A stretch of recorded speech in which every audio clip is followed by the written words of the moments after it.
Salut et bienvenue sur le podcast S'élever en même temps que son enfant.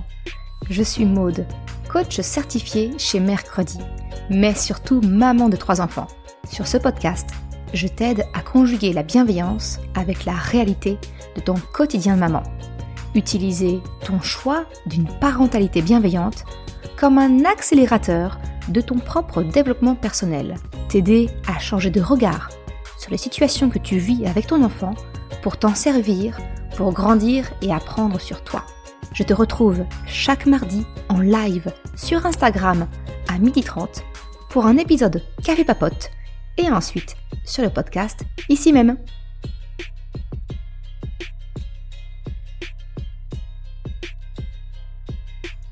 Salut! Aujourd'hui, ça va plutôt être un partage de mes réflexions, on va dire, autour du maquillage, de la beauté naturelle, ce genre de choses. Salut Flamboyant75. Salut. Est-ce que tu peux juste me dire si le son, il est OK? Parce qu'à chaque fois, je préfère vérifier plutôt que de parler dans le vide. C'est vraiment ma crainte, c'est de parler toute seule et que finalement, vous n'entendez rien. Salut. Super, donc ça marche, le son est OK. Parfait, merci beaucoup. Alors, donc, rapide introduction, notre live du mardi, c'est notre rendez-vous de Café Papote. Ce sera salut Dunia, ce sera notre dernier de l'année. Je vais faire un petit break pour le mois de décembre et on se retrouvera pour le premier, ça doit être un mardi 10 janvier, je crois, si je ne m'abuse, pour le prochain Café Papote. Et le sujet que je voulais aborder avec vous, c'est pas une question que j'ai reçue pour une fois, parce que je te rappelle que tu as un questionnaire dans ma bio ou dans l'audio, si tu écoutes avec le podcast, ensuite en replay, il y a un lien avec un questionnaire où vous pouvez me poser toutes les questions que vous voudriez que j'aborde comme ça sur un café papote. Donc surtout, n'hésitez pas à poser vos questions dedans. Aujourd'hui, c'est plutôt un épisode où je vais te parler un petit peu d'une réflexion. Donc ça va pas être très structuré, tu m'en excuseras. C'est plutôt un partage de réflexion. Alors pour ceux qui me voient en live, vous voyez que je suis blonde, je suis même blond cendré. Là aujourd'hui, tu vois mes cils parce que j'ai mis du mascara, tu vois mes sourcils parce que j'ai mis du crayon. Mais si je suis vraiment naturelle, tu ne vois ni mes cils ni mes sourcils. C'est-à-dire que voilà, ça fait vraiment hyper fatigué, on ne voit rien. Et donc j'ai très vite eu ce réflexe de me maquiller pour camoufler un peu tout ça, parce que voilà, l'acceptation de soi, c'est pas toujours évident. J'ai grandi aussi avec un modèle d'une maman avec la même apparence, on va dire, et qui se maquillait énormément. Et pour moi, tu sais, c'était inconcevable. Le minimum requis pour moi, c'était le mascara. Je ne pouvais pas sortir, je ne pouvais pas me montrer à qui que ce soit sans mascara. Et puis comme beaucoup, quand je suis devenue maman, quand Chocapic est arrivé, moins de temps, beaucoup plus de fatigue, j'ai commencé un petit peu à être beaucoup plus au naturel en restant à la maison, tu vois, le postpartum, tout ça, voilà, je restais au naturel à la maison, personne ne voyait même pas le facteur, parce qu'à l'époque j'habitais en résidence, donc autant dire que je longeais les murs pour aller chercher mon courrier. Et puis est arrivé ce jour où Chocapic, en grandissant, me voyant me maquiller, m'a posé la question: ah maman, qu'est-ce que tu fais? Voilà, m'interroger un petit peu sur ce que je faisais. Et comme tu as sans doute connu toi aussi, un enfant de 18 mois, 2 ans, mais moi aussi je veux me maquiller, maman. Et là, tu dis, non, le maquillage c'est pas fait pour les enfants. Mais alors, pourquoi tu te maquilles, maman? Enfin, ça sert à quoi? Et là, la réponse fuse toute seule. Je sais pas toi ce que tu as répondu ou ce que tu réponds toi à tes enfants, mais en tout cas moi, la réponse a fusé. C'est pour être jolie, c'est pour être belle. Alors autant j'ai pas pris, tu vois, la prise de conscience, je l'ai pas eu à ce moment-là avec Chocapic, parce que j'avais un petit garçon devant moi. Donc, stéréotype à la noix, sexiste, je n'ai pas perçu, tu vois, tout de suite. Mais quand Choupinette est arrivée et m'a demandé, mais moi aussi je veux être jolie maman, moi aussi je veux me maquiller, je me suis pris ça en pleine face et je me suis dit, mais attends Maude, qu'est-ce que t'es en train de dire? T'es en train d'expliquer à tes enfants que ils sont beaux naturellement, que la beauté eh bien, elle est naturelle, la beauté, elle est à l'intérieur. Et toi, tu es en train de leur dire que tous les jours, tu te peinturlures le visage pour être plus jolie. Mais bien sûr que tes enfants, ils ont envie eux aussi d'être jolis. Et donc, bien sûr que eux, ils vont vouloir se maquiller et ne pas comprendre pourquoi, eux, ils ne peuvent pas tout de suite. Et pourquoi voilà, le côté un peu féministe que je peux avoir, je veux que ma fille se sente bien dans sa peau, belle comme elle est, au naturel. Alors comment tu veux arriver à transmettre ce genre de message quand toi-même tu l'incarnes pas? Tu sais très bien que moi, ma parentalité, elle est basée sur l'incarnation de ce que je demande à mes enfants. Si je leur demande le respect, si je leur demande de communiquer leurs émotions, de parler pour trouver un compromis, mais bien entendu qu'il faut que je l'incarne et que je le fasse moi-même pour qu'ils voient l'exemple. Les enfants, ils font pas ce qu'on leur dit, ça se saurait. Ils font ce qu'ils voient en fait finalement. C'est exactement la même chose. Et là, j'ai eu cette prise de conscience. Je te dis, Choupinette devait avoir peut-être 2-3 ans. Donc, il y a, 4 ans, où j'ai eu cette prise de conscience, me dire, mais mince, je ne peux pas dire à ma fille que je me maquille pour être plus jolie, parce que ça va à l'encontre du message que je veux lui passer. Mais alors, je réponds quoi à la place? Qu'est-ce que je réponds à ma fille? Qu'est-ce que je lui dis? Et donc, c'est venu me questionner de pourquoi est-ce que je me maquille? Pourquoi est-ce que je me maquillais comme ça? Où j'étais vraiment, à l'époque, c'était vraiment l'anti-cerne, le fond de teint, le blush, les yeux, les sourcils, vraiment, il y a que les lèvres que j'ai jamais vraiment trop maquillées. Mais, j'étais vraiment assez loin, si tu veux. Et ça m'a commencé à me questionner. Et c'est à partir de là que j'ai commencé à moins me maquiller. Donc déjà, j'ai abandonné tout ce qui était fond de teint, tout ce qui servait à uniformiser la peau, le visage, masquer un peu. J'ai arrêté parce que je me suis dit finalement oui, ma peau elle a des pores, oui, non, on les voit et c'est ok, voilà, mes petites pattes doigts, je suis quarantenaire maintenant, donc ça y est, elles sont là. Mes cernes aussi, je suis maman de 3 enfants, elles sont là, elles aussi. Ride du lion, non, parce que moi aussi je fais maman dragon. Et j'ai pris le parti, tu vois, comme ça doucement à ralentir sur le maquillage, à en mettre moins, à en mettre mieux, c'est-à-dire que c'était plus me tartiner pour me tartiner, c'était vraiment la recherche de me sentir moi bien, tu vois, plutôt que de pas paraître malade. Parce que les premières réflexions que j'ai eues en entreprise, quand j'ai commencé à moi maquiller, oh, t'as l'air fatiguée, Maude. Et même aujourd'hui, tu vois, quand je ne mets pas ce fichu crayon à sourcils et le mascara sur les cils, eh bien je fais fatiguée. En fait, alors, j'ai envie de te dire, qu'importe la journée, je suis fatiguée, ça c'est sûr. Mais mon visage transparaît la fatigue parce qu'on n'est pas habitué finalement à avoir un visage au naturel. Et c'est pour ça que je me fais je sais, tu l'as peut-être pas remarqué, mais sur toutes mes stories, sur toutes mes images, sur tous mes reels ou autres, je ne mets aucun filtre. Je me refuse à mettre un filtre. Je me suis aperçue il y a quelques années que mon téléphone, quand je prenais une photo, lissait automatiquement. Donc j'ai trouvé l'option et j'ai supprimé cette option de lissage qui était automatique sur mon appareil photo. Parce que je me dis, si tout le monde pense que finalement une femme qui a la peau blanche cachée d'aspirine comme moi, qui a des cils, des poils tellement clairs qu'on ne les voit pas, on a l'impression qu'elle est fatiguée, mais c'est simplement parce qu'on manque de repères. C'est parce que toutes les personnes qu'on voit autour de nous, elles ont des sourcils qu'on voit, elles ont des cils qu'on voit. Voilà, il y a pas ce référentiel, tu vois, de personnes vraiment au naturel. Alors, j'aimerais l'incarner moi aussi un peu plus.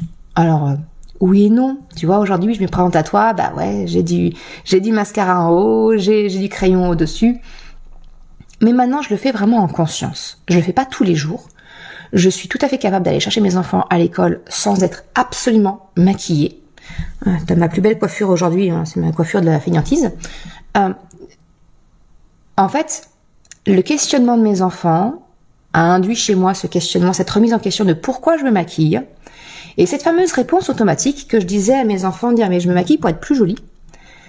Je t'ai dit, ça m'a perturbée, je suis revenue dessus, et aujourd'hui, comme mes enfants voient, bah oui, là, les fêtes approchant, et c'est pour ça que je fais ce live aujourd'hui avec ce sujet-là, parce que les fêtes approchant, on a envie aussi de se maquiller, et nos enfants vont nous voir nous maquiller. Et en fait, maintenant, quand mes enfants me voient en train de me maquiller, qui me posent la question, je leur dis pas que c'est pour être plus jolie, c'est pour...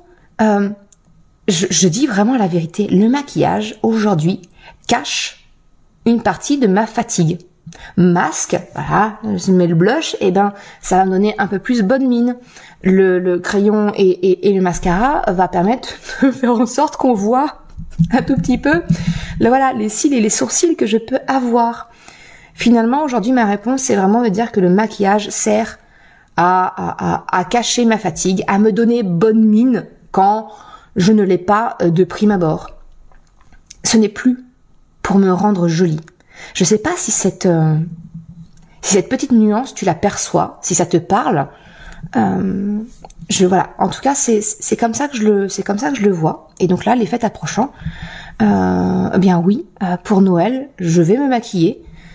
Et oui, si Choupinette me demande elle aussi de se maquiller, elle a 7 ans maintenant, 7 ans et demi, j'accepterais de lui donner bonne mine en lui mettant peut-être un peu de fard. Je vais pas dire, voilà, elle est pas là aujourd'hui, donc c'est bon, mais si jamais aujourd'hui elle commençait à me reposer la question, pour des occasions très spéciales, j'accepterais aussi de lui donner bonne mine. Mais pas du maquillage, fond de teint, mascara, crayon, non. Ouais, effectivement, un coup de blush, un coup de baume à lèvres teinté. Oui, on peut commencer. Si elle le désire, en tout cas, j'accéderai à ce genre de demande, pardon, si je parle français. Voilà un petit peu la réflexion que je voulais te partager. Plutôt de changer notre discours, que le maquillage c'est fait pour nous rendre belles. Ben non, en fait, soyons tout à fait honnêtes, le maquillage, en tout cas ma perception à moi, et je sais pas si tu es d'accord avec ça ou pas, mais ma perception maintenant, je me dis que le maquillage, il sert à cacher ma fatigue. Et le maquillage à outrance, le fond de teint et tout le tintouin, finalement, ça me servait à me faire rentrer dans le moule de la société où une femme, elle doit avoir les pores de la peau très lisses, la structure du visage très marquée avec des sourcils bien visibles qui marquent le trait d'eyeliner et tout le tintouin. Ben en fait, tout ça, on se sent jolie parce qu'en fait, c'est l'autre qui nous renvoie, on se voit jolie dans le regard de l'autre. Mais si on n'avait pas été formaté comme ça à voir des yeux de biche marqués en haut, en bas, des sourcils, des joues rouges, des lèvres pulpeuses, brillantes, mais jamais on n'aurait pensé qu'on n'était pas jolie au naturel. Voilà un petit peu ce que je voulais te partager aujourd'hui. Moi, le maquillage, aujourd'hui, déjà c'est le strict minimum. Donc voilà, quand je me maquille, et ça sert pas à me rendre jolie. Ça sert juste à me donner bonne mine et à cacher un peu, quand une nuit a été plus courte que l'autre, quand je sors de convalescence, ce qui est mon cas en ce moment, ça me donne un peu bonne mine. Voilà, mon rapport au maquillage, il a changé, et c'est comme ça en tout cas que je le présente à mes enfants. Voilà ce que je voulais te partager aujourd'hui. Je sais pas si ça... N'hésite pas, vu que tu es dans le live, si ça te fait réagir, si tu as une question, si ça résonne en toi, ça serait super si tu pouvais me partager, m'envoyer un message, me dire ce que tu en penses. Et si tu m'écoutes en replay, je suis toujours ouverte pour qu'on m'envoie un message. Alors, je vais voir un petit peu s'il y a des demandes, s'il y a des messages. Salut. Alors. Non, ça semble clair. Ça semble clair pour toi. Super.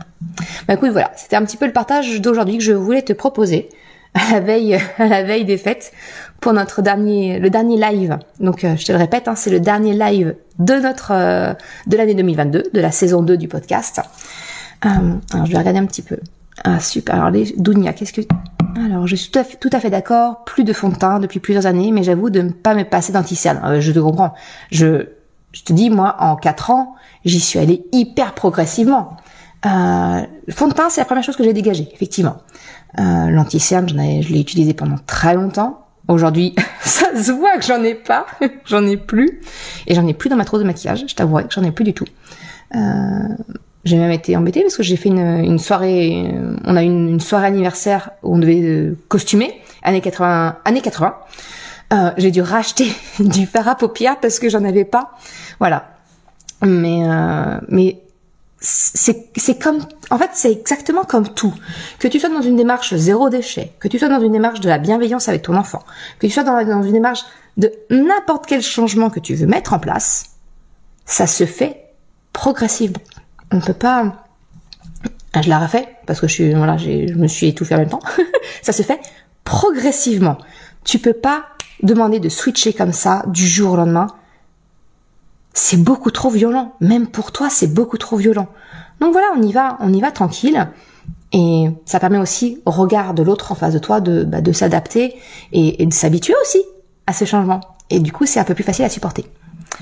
Alors, tu me demandes si j'ai ressenti des effets sur ma peau. Oh bah oui. Le jour et la nuit, j'ai envie de te dire. Le jour et la nuit, j'ai une peau à tendance acnéique de base. Ça depuis toute petite. J'ai envie de te dire que c'est même pour cette raison-là qu'on m'avait filé la pilule gamine. C'était pour arriver à réguler mon acné, qui a tendance à être hormonale en fait finalement, parce que quand j'étais enceinte, 9 mois de grâce, plus aucune imperfection de peau, plus aucun bouton. Donc c'est vraiment lié à mes cycles, si tu veux. Et j'ai toujours cet effet de cycle parce que je les ai. Voilà, j'ai encore mes cycles menstruels. Donc effectivement, j'ai une peau un peu plus réactive. J'aurai peut-être 1 ou 2 boutons à l'approche de mon cycle.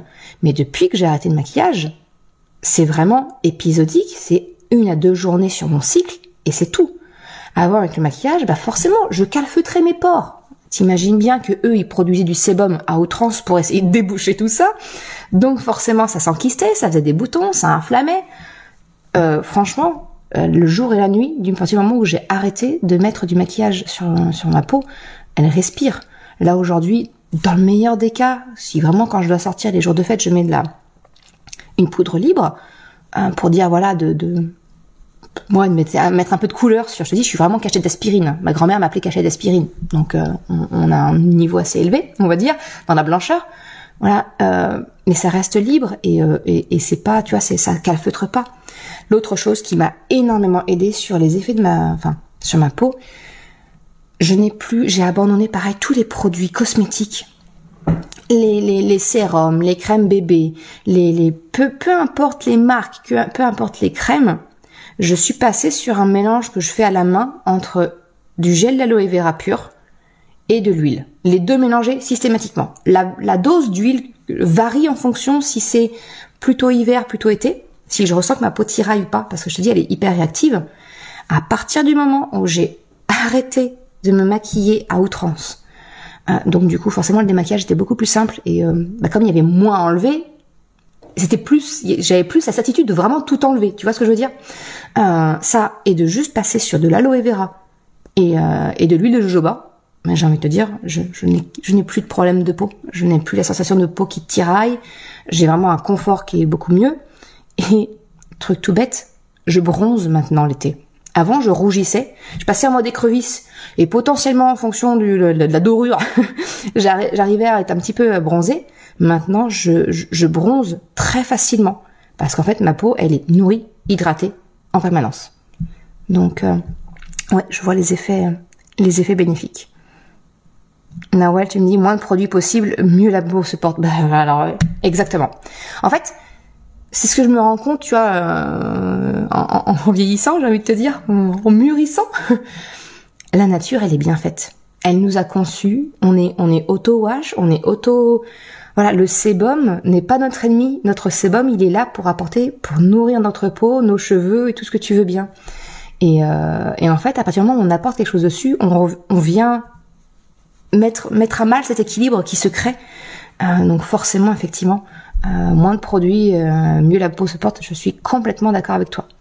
Et si ça t'intéresse, sincèrement, je te conseille le compte de la famille Tortue, de Mélina, qui partage comme ça de la cosméto clean, et elle te permet de vraiment, on est tous clean, j'ai envie de te dire, à un degré différent, et c'est ok. Le but, en fait, autant moi j'ai envie que tu fasses tes choix de parentalité en conscience, autant de ce que je comprends de la charte de Mélina dans la famille Tortue, c'est vraiment de te permettre de te faire de choisir tes produits cosmétos en conscience, en toute connaissance de cause, sans te faire avoir par de la pub, les arguments marketing plus ou moins douteux. Voilà. Donc, mais effectivement, je suis d'accord avec toi, moins de produits, mieux on se porte. Voilà un petit peu ce que je pouvais te partager aujourd'hui. Alors, je reprends vite fait pour te clôturer l'épisode d'aujourd'hui. Donc, c'est bien ça. Notre prochain rendez-vous, ce sera donc pour la saison 3 du podcast. Et donc, je te donne rendez-vous le mardi 10 janvier à 12h30. Alors, je n'ai pas encore le sujet du jour. Donc, je te le répète. Si tu as une question que tu aimerais que j'aborde, ou tu voudrais mon point de vue, ou peu importe, eh bien, je te donne rendez-vous sur le questionnaire que je mets à disposition. Donc, soit tu vas sur mon lien en bio sur Instagram, que tu retrouves sur mercredi.com/par-ici, et là tu trouveras le lien. Soit, si tu m'écoutes en podcast, au replay, eh bien le lien, il est tout simplement dans la description de l'audio d'aujourd'hui. Voilà. Et bien écoutez, sur ce, je vous souhaite une excellente journée. Et puis, je vous donne rendez-vous. Alors, on se quitte pas officiellement parce que tous les jours, je te rappelle que sur le podcast, il y a un épisode bonus où je t'accompagne tous les jours du mois de décembre, sauf Noël, parce que clairement, t'auras mieux à faire. Mais tous les jours du mois de décembre, on se retrouve pour un mini-épisode où je te partage quelques petites astuces de coach, des petites questions, des petites prises de conscience. Et nous, on se retrouve pour notre live le 10 janvier. Ciao! Je te remercie d'avoir écouté cet épisode Café Papote. Si tu désires, toi aussi, me poser ta question pour le sujet de la semaine prochaine, ou alors me soumettre une idée de sujet peut-être, eh bien tu trouveras en description de cet épisode le lien du questionnaire pour me faire part de ta question ou de ta suggestion. Si tu as aimé l'épisode, s'il t'a été utile, je t'invite à le partager, à en parler autour de toi. Ou, si le cœur t'en dit, de me laisser une note de 5 étoiles ou un commentaire sur ta plateforme d'écoute préférée. C'est le meilleur moyen et gratuit de m'aider à faire connaître le podcast et de m'encourager. Un grand merci à toutes celles et ceux qui prennent le temps de le faire. Je te souhaite une excellente journée, après-midi, soirée, quel que soit le moment où tu écoutes, et je te dis à la semaine prochaine pour un nouvel épisode. Ciao!